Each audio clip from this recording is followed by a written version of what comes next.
So at the moment we've got Jackson at 2, Luke Jackson. He's a strong lad, he's a big strong athlete, rates through the roof for team first and competitiveness in all his psych testing. He's played majority of his footy in the ruck, but he has played a fair bit of footy forward later in the year, and his improvement has been dramatic, even over the last 6-month period. So I'd be really open-minded on what player he can become, do you know what I mean? So obviously we've got Tom Green there. Now, the reason we've had him at 2 at times is because his leadership and character's through the roof. So he's going to be a gun, isn't he? Yeah.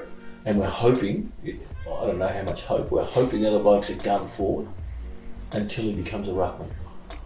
There's an element of projection in every player we'll talk about today. Yep. And there's flaws in their game that doesn't hold up at AFL level, even though they're highly touted. And that's why we might drop some players back a bit. But I don't have any doubts with him. Do we need another inside mid, or do we need someone who can go forward? Could be the next best ruckman in the next 10 years. Should be. I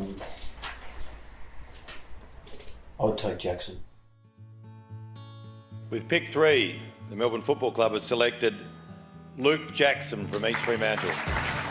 That pick 3 was virtually the first live pick in the draft that year, and we were really headstrong and steadfast that Luke was our man, and because we saw some real star qualities in him, and we saw that the sky's the limit for him really. In what he can be, we don't know, and I think that still remains. Oh, Jackson!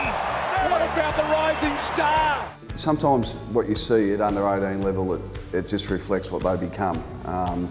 And they can add other layers to that and get better. But I think, and even when I reflect back on when I was working through that draft and how I saw Luke, it was really, and even I've been quoted to say that he could become that extra midfielder in his ruck work. And I think what we saw in parts of that third quarter, and particularly that last minute of that third quarter, is that's what he gave us, do you know what I mean? He's that extra number at ground level with his follow-up and his creativity. And I think what maybe a little bit undersold with Luke is his decision making and his ability to execute. Like he really does make good decisions at the right time, and I think that makes him the player he is a little bit too. Number 6, Luke Jackson. You can see his influence, there's no doubt about that, and I suppose it makes you sit back and be proud of what he's done. He's worked extremely hard on his game. He's a really good teammate, and all those things point to playing successful football, and to come in and have a real influence as a taller player as he has in his first 2 years is only, it's phenomenal for him really, and credit to him.